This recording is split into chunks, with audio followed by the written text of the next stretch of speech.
What it is, YouTube? It's your boy DC coming back with another bullseye of a tutorial here today on the channel. Okay, so now we're gonna be looking at how to get some pro mainstream hip hop drums today, trap drums today, specifically using UAD plugin, which is the API 2500. You know, it gives a lot of punch. It gives a really dope mid-range presence that really helps drums feel good and cut through and feel pro and mainstream. So let's get it to it, man. Don't forget to like, comment, and subscribe down below. You like this video, suggest more, okay? And more ideas. And if y'all want to support the channel, check those links, okay? So let's get to this right now. Let's listen to the song, though. See, I'm gon' get that money, you gon' go and hate on me or what? I'm in Miami, watch me jump right out that double R truck. This bitch, she with me from the city, and she's turning up like, yeah. Too many drugs, they round the club, we going up. She wanna kick it, I told her we got drugs like, I'm off Henny with my semi, bet I run up on me, yeah. Shit, I'm the ticket, she love it when I put that shit on, yeah. Backseat riding with that chopper, and I'm sipping double cup. I keep them shooters in my rear view. I tell them bust, you pull on side, on the road, we leave the body. What you trying to get into? She like. Okay, so you guys got a general understanding what we're working with here today. Really dope trap, a lot of auto-tune sound. So API 2500 is very good. It's a VCA compressor, which means its auntie is like the SSLE compressor. You feel me? The SSLE, the SSLG, the SSL bus compressor, the SSLJ. They have that voltage control amplifier circuit inside of it. A DBX 160 is also a VCA compressor. So this is what the API 2500 is, and it's really dope, right? The most important thing is to understand that the tone section, which is the internal sidechain filter, is the kind of the way that you're going to be angling the the drums into the bus compressor. You feel me? I don't always compress my drum bus, but I use this for more like tone. You feel me? And I'm only tapping it about a dB. You feel me? So the internal sidechain filter, imagine it to be like a photographer that's trying to take a picture of somebody, and it's trying to angle, you feel me, the lens and the lighting and shit to get that perfect shot, right? This is what it's doing, is it's taking the way the compressor sees the material and changing it in a little bit different way, so the compressor reacts differently. The knee is the shape of the compression curve. The thrust is like thrust. Like, think about it in hockey when the motherfucker push the other nigga on the glass. You feel me? How does he hit him? You feel me? Does he not hit him? Does he hit him softly? Does he hit him with just a little bit of force, or does he boom him? Boom! He kill him. Yeah, that's what the loud is. You feel me? The loud is a sidechain filter. All right. So then you have these two modes, which is the conveyor belt. You feel me? The way that you have the new mode and the old mode. All right. So yeah, for me, I'm not gonna lie, it just sounds like the conveyor belt. The order of which the signal goes through the bus compressor is just different, giving it a different sound. So that's the most important stuff to know. This link mode, you don't really need to know too much about it. I only use that maybe if I have it on my mix bus and I want to kind of make the mix wobbly, and I put it on independent, because it will compress each side independently. You feel me? Which is a good effect sometimes. So let's look at how we use it on the drums, though. See, I'm gon' get that money, you gon' go and hate on me or what? I'm in Miami, watch me jump right out that double R truck. This bitch, she with me from the city, and she's turning up like, yeah. Too many drugs, they round the club, we going up. She saw the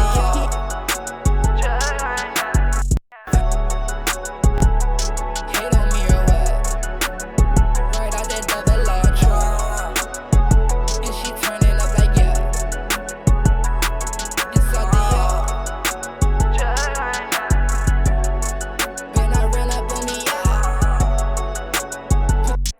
So I got my kick, my bass, my snare, and my hi-hats all going into this API 2500. And my main thing is I kind of wanted to actually like reduce the dynamic range, right? I wanted to reduce the bounce a little bit.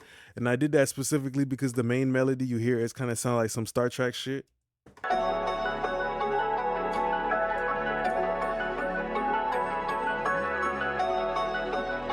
And I know the drums are bouncy as well. So in order to, kind of like, individualize everything, right? I don't want to take away from the fact that the synths and everything is moving all over the place by also having bouncy drums. That would be like two distracting clowns at a circus. They're both catching your attention, so they kind of cancel each other out.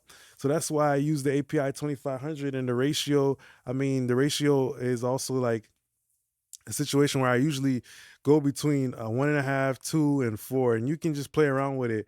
You know what I mean? I don't think this is a plugin to overthink too much. And drum bus compression is something for me that is in effect. I mostly go to drum bus compression not to get more compression sound, but just for the tone. I know it's gonna push my mid range forward and just make everything hit harder, especially that hi hat. Hate on me or what? Right out that double R truck. And she turning up like yeah. Inside the Then I ran up on me, put that shit on yeah. Damn near sound like I did a motherfucking EQ move on the damn near sound like I did an EQ move on the drum bus. You feel me? So yeah, after that, my drum bus it goes into just like a spiff, right? Because after I compress, I like to rebuild my transients back. So I just use a spiff to build my motherfucking transient, back right here, and push out a little bit of that snare. Because sometimes when you compress, you might lose a little bit of that dynamic range. So compressed a little bit for the tone of the compressor, but then pushed our transients back that way. And then the last way that I want to show how I like to use the API 2500 is on my master fader. And this kind of helps the whole mix overall hit a little bit harder, bringing in more like the tone of this compressor is mid forward, right? So it brings the mids forward. I never really found it sounding good on a vocal using this compressor, but I usually find it sounding good on drums and the master fader, whatever has transient material and stuff like that, when you make the mids really jump out. So I like this a lot because I'm just using a little bit of parallel compression. I did use a kind of a faster attack, point 0.3. Usually I would go with like the 30 or the 10, but I use 0.3 because I'm trying to go for like a parallel pumping effect on my master fader. See, I'm gon' get that money, you gon' go and hate on me or what? I'm in Miami, watch me jump right out that double R truck. This bitch, she with me from the city, and she turning up like yeah. Too many drugs, they round the club, we going up. She wanna kick it, I told her we got drugs like I'm off Henny with my semi, Ben I run up on me, yeah. Shit on the ticket, she love it when I put that shit on, yeah. Backseat riding with that chopper, and I'm sipping double cup. I keep them shooters in my rear view. I tell them bust, you pull on side me. On the road, we leave the body. What you tryna get into?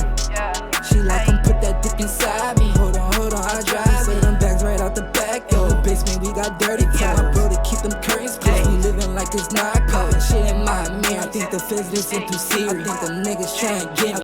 So for me personally, it's more like a positioning thing, because when I do bring in a little bit of this parallel processing, you hear how all the mids jump forward, which includes the lead vocal, background vocals, also some of the main melody. It just shoves everything in front of you. You feel me? Like you was a celebrity, a paparazzi with the cameras just shoving. Oh, let me ask you a question. It just shoves everything to the forward. It's kind of like a teacher in school who tells that one kid, "Oh, you're gonna start reading." It puts them on blast. It puts it out in the open, puts it out in the public, exposes, that specific part and pulls it to attention. You know what I mean? So that's kind of what I kind of see this compressor as. Like I use it to pull the mid range to attention, whether it's either the drums or it's either on the master fader, and I'm trying to pull out some of the stuff in the melody. So maybe if my mix was lacking like mid range, rather than trying to like EQ and shit, I'd probably throw on this bus compressor sometimes. Maybe not even like do it compression at all, just let it run through, and just the very nature of the components is gonna give it that perceived feeling of the mid-range coming forward. All right, so this is pretty much the end of the video here today. I showed you guys how to use the API 2500 on your drum bus, and also your dope trick on the master fader to pull things forward when you want it to sound more forward and up front in regards to the whole mix. So thanks a lot for being a great part of my YouTube family. Don't forget to like, comment, and subscribe. Check the links down below to support the channel. Appreciate y'all now. Peace.